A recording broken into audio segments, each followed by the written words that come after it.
मित्रों, यदि आप एक विवाहित पुरुष हैं और अपने ससुराल में रहने का सोच रहे हैं तो रुक जाइए। माना शादी या किसी पूजा के अवसर पर आपको अपने पत्नी के घर अर्थात ससुराल में कुछ दिनों के लिए रहना ही पड़ता है, लेकिन ऐसा करना आपके जीवन में कुछ बदलाव ला सकता है। अब वो बदलाव क्या है, चलिए इसके बारे में आपको एक कथा के माध्यम से बताते हैं। यदि आप भी एक पति के ससुराल में न रहने के कारणों को जानना चाहते हैं तो बने रहिए वीडियो के अंत तक। नमस्कार मित्रों, द डिवाइन टेल्स पर आपका एक बार फिर से स्वागत है। चलिए कथा शुरू करते हैं। एक बहुत बड़े विद्वान थे। पूरे गांव में उनका बहुत नाम हुआ करता था, लेकिन उनके पिता कभी भी उनकी तारीफ नहीं किया करते थे। बस ये कह के टाल देते कि अभी तो ये बच्चा है, कुछ नहीं जानता। एक दिन इस बात से परेशान हो उसने अपने पिता को कुल्हाड़ी से काटने का फैसला किया और रात में कुल्हाड़ी लेकर उनके कमरे के बाहर पहुंच गया। दरवाजे पर पहुंचते ही उसे अंदर से अपनी मां की आवाज आई। वो उसके पिता से इसी विषय पर बात करते हुए पूछ रही थी कि हमारा पुत्र इतना बड़ा विद्वान बन गया है, पूरे गांव में लोग उसकी कुशलता की चर्चाएं करते नहीं थकते, फिर वो तो आपका पुत्र है, आप क्यों उसकी प्रशंसा नहीं करते? फिर उसके पिता मुस्कुराते हुए बोले, अरे भाग्यवान, मैं जानता हूं वो बहुत कुशल है, लेकिन मैं नहीं चाहता कि उसके अंदर इस बात का थोड़ा सा भी अहंकार आए। लेकिन हाँ, पीठ पीछे उसकी बहुत तारीफ करता हूं।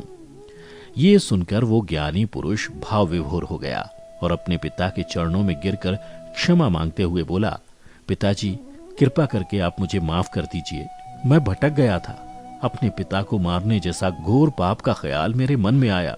आप मुझे इस कृत्य के लिए सजा दीजिए। पहले तो पिता ने मना किया, किंतु बेटे के बार बार कहने के बाद पिता ने बेटे से बोला, बेटा चलो ये बताओ, तुम्हारा सबसे ज्यादा सम्मान कहाँ होता है? बेटे ने उत्तर दिया, पिताजी, ससुराल में। तब पिताजी बोले, ठीक है, तुम अब से 6 महीने तक अपने ससुराल में ही रहोगे, यही तुम्हारी सजा है। फिर क्या था, वो ज्ञानी पुरुष अपनी पत्नी के साथ ससुराल रवाना हो गया। ससुराल पहुंचते ही उसे सब वहां देख काफी खुश हो गए कि दामाद जी आए हैं, उनकी खातिरदारी करो। पहले तो उस ज्ञानी पुरुष के लिए तरह तरह के पकवान बनाए गए, लेकिन अगला दिन होते ही पकवानों की संख्या में कमी आ गई।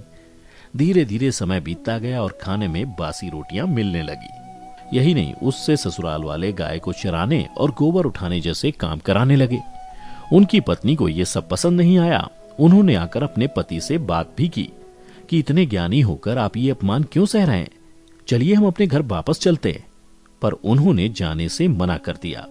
जाते भी कैसे, पिता को वचन जो दिया था।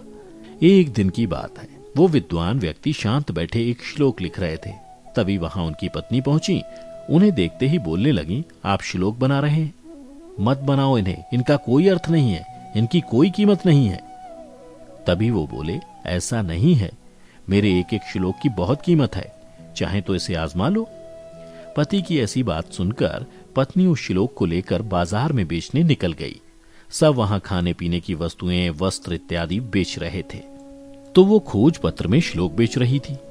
सब उसके पास आते और कीमत पूछते तो वो बताती 1 लाख स्वर्ण मुद्राएं। धीरे धीरे बाजार का लगभग सारा सामान बिक गया, लेकिन उसके श्लोक को किसी ने नहीं खरीदा। तभी वहां राजा आया।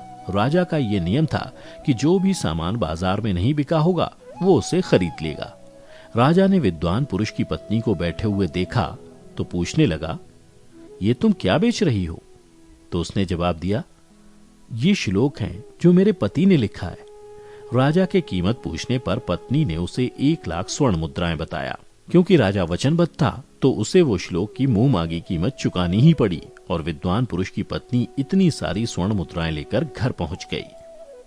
घर पहुंचते ही जैसे उसके सामने घर वालों ने वो मुद्राएं देखी, सब फिर से पहले की तरह उस विद्वान पुरुष की सेवा सत्कार में लग गए और 6 महीने पूरे होते ही वो विद्वान पुरुष और स्त्री अपने घर वापस लौट गए।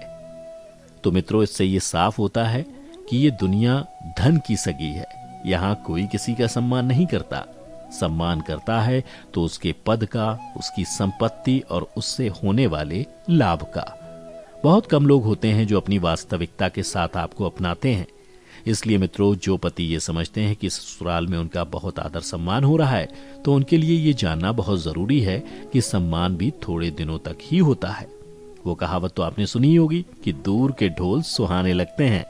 इसलिए जितनी आप दूरी बना के रखेंगे उतना ही सम्मान आपको मिलेगा। मित्रों, उम्मीद करते हैं आपको हमारी आज की वीडियो पसंद आई होगी। यदि हाँ, तो नीचे कमेंट करके जरूर बताएं और ऐसे ही धार्मिक और आध्यात्मिक जानकारी के लिए हमारे YouTube channel the Divine Tales को लाइक करें और फेसबुक पर देखने वाले लाइक करें हमारा फेसबुक पेज। फिलहाल आज के लिए बस इतना ही। इजाजत दें। आपका बहुत बहुत शुक्रिया।